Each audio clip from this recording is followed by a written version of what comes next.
எல்லாருக்கும் வணக்கம். நாங்க குட்டி பாபாஜி பேசுறோம். இப்பொழுது பாபாஜி முத்துக்குமார் கர்மா பத்தி பேசுறாங்க. எல்லோருக்கும் அன்பு வணக்கம். நான் உங்கள் பாபாஜி முத்துக்குமார் பேசுகிறேன்.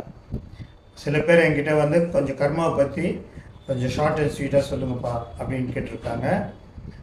நான் உங்களுக்கு முக்கியமான 2 கர்மாவை பற்றி பேசுகிறேன். ஆக்சுவலாக கர்மா வந்து நிறைய இருக்குது.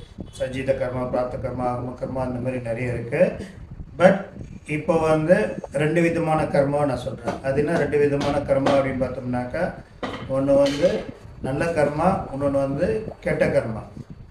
அதாவது நல்ல கர்மானா குட் கர்மா, இன்னொன்று வந்து பேட் கர்மா. சரி, இந்த 2 கர்மாக்கள் நம்மளை வந்து எப்படி அஃபெக்ட் பண்ணுது அப்படின்னு பார்த்தோம்னாக்கா, ஒரு சின்ன எக்ஸாம்பிளோட சொல்கிறேன். மழை காலத்தில், அதாவது நல்லா ஹெவியாக மழை பெஞ்சுன்னு இருக்கு அப்படி, அப்போ நம்மக்கிட்ட நிறைய தண்ணி இருக்கும். ஓகேவா? அப்போது அந்த நேரத்தில் நம்ம வந்து சிக்கனமாக தண்ணியை உபயோகிச்சோம்னாக்கா அது என்ன ஆகும் அப்படின்னு பார்த்தோம்னாக்கா, நம்ம வெயில் காலத்தில், அதாவது தண்ணி கஷ்ட நேரத்தில் வந்து நம்மளுக்கு வந்து எந்த சூழ்நிலையில் இருந்தாலும் நம்மளுக்கு வந்து தண்ணி பிரச்சனை வராது, நம்மளுக்கு தண்ணி கஷ்டம் வராது. ஓகேவா? அந்த மாதிரி இயற்கை வந்து நம்மளை காப்பாற்றும், நம்மளோட நல்ல கர்மா வந்து நம்மளை காப்பாற்றும். இதுவே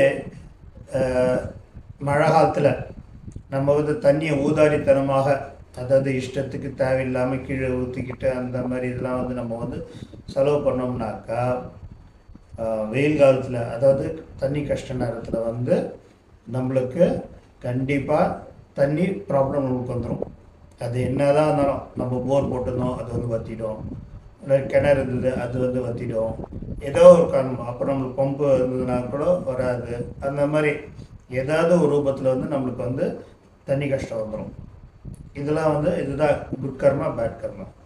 குட் கர்மா வந்து நம்ம தண்ணி சேர்த்து வச்சுருந்தாக்கா நம்மளுக்கு வந்து வெயில் காலத்தில் தண்ணி கஷ்டம் வராது. எப்பேற்பட்ட சூழ்நிலை எப்படியாவது ஒரு ரூபத்தில் நம்மளுக்கு வந்துடும். இதுவே மழை காலத்தில் நம்ம வந்து தண்ணி ஊதாரித்தனமாக பண்ணோம்னாக்கா வெயில் காலத்தில் நம்மளுக்கு கண்டிப்பாக, அதாவது எப்போ தேவையோ அந்த நேரத்தில் பார்த்தோம்னாக்கா நம்மளுக்கு வந்து ஏதோ ஒரு ரூபத்தில் வந்து நம்மளுக்கு தண்ணி கஷ்டம் வரும். ஓகேவா? இதுதான் குட் கர்மா அண்ட் பேட் கர்மா. ஒரு வாட்டி நான் ஒரு சில வருஷங்கள் முன்னாடி நல்லா ஹெவியாக மழை இருந்தது. அப்போ 7 நாள் 8 நாள் கண்டினியூஸாக மழை இருந்தது. அப்போது என்னன்னா எங்கள் எல்லா இடத்துலையும் வந்து ஃப்ளட்டட், ஃபுல்லாகவே முட்டி அளவுக்கு தண்ணி இருந்தது. அந்த நேரத்தில் நான் சில வெஜிடபிள்ஸ்லாம் வாங்கணுன்றதுக்காக அந்த இடத்துல நடந்து போயிருந்தேன்.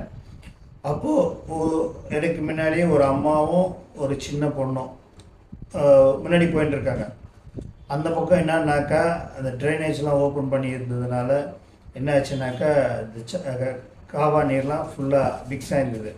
இந்த தண்ணியே வந்து ஒரு நாஸ்டியாக இருந்தது. யாராக இருந்தாலும் ஒரு சின்ன இரிட்டேட் ஆவாங்க. அந்த மாதிரி நிலையில் இருக்கும்போது அந்த பொண்ணு என்ன சொல்லிச்சுனாக்கா, தண்ணினா இவ்வளோ மட்டமாக இருக்குது, ஒரே நாற்றடிக்குது அப்படின்னு அது பாட்டு சொல்லியிருந்தது. அப்போது அவங்க அம்மா என்ன சொன்னாங்கனாக்கா, தண்ணியை பழிக்காத அப்படின்ற மாதிரி அந்த பொண்ணுக்கு அட்வைஸ் பண்ணியிருந்தாங்க. இவ்வளோ பெரிய பக்குவமான நிலை. அது வந்து ஆக்சுவலாக மழை தண்ணி தான். இந்த மழை தண்ணியில் வந்து ட்ரைனேஜ் கலந்து அது ஒரு மாதிரி தண்ணி ஆயிடுச்சு. பட் இவங்க என்ன பண்ணுறாங்கனாக்கா, அந்த தண்ணிக்கு வந்து மரியாதை கொடுத்தாங்க. தண்ணியை பழிக்காத அப்படின்ற மாதிரி ஒரு எவ்வளோ பெரிய அட்வைஸ் அது. பார்க்கறதுக்கு சிம்பிளாக இருந்தாலும் ஆனால் சட்டுன்னு நம்மளுக்கு வந்து ஒரு, எனக்கு என்ன ஆச்சுனாக்கா உள்ளுக்குள்ளே ஒரு வெளிச்சம் தோணுன மாதிரி இருந்தது. ஏன்னா சத்தியமான வார்த்தை அது. தண்ணி என்ன தான் அழுக்காக இருந்தாலும் அதை வந்து பழிக்கக்கூடாது. ஏன்னா அதுக்கும் நம்ம வந்து நம்ம லைஃப்பில் வந்து முக்கியமான பார்ட் ப்ளே பண்ணுறேன். ஓகேவா? ஆக்சுவலாக வந்து அது ஒரு தேவதைன்னு கூட சொல்லுவாங்க. பஞ்சபூதத்தில் முக்கியமானது ஒன்று.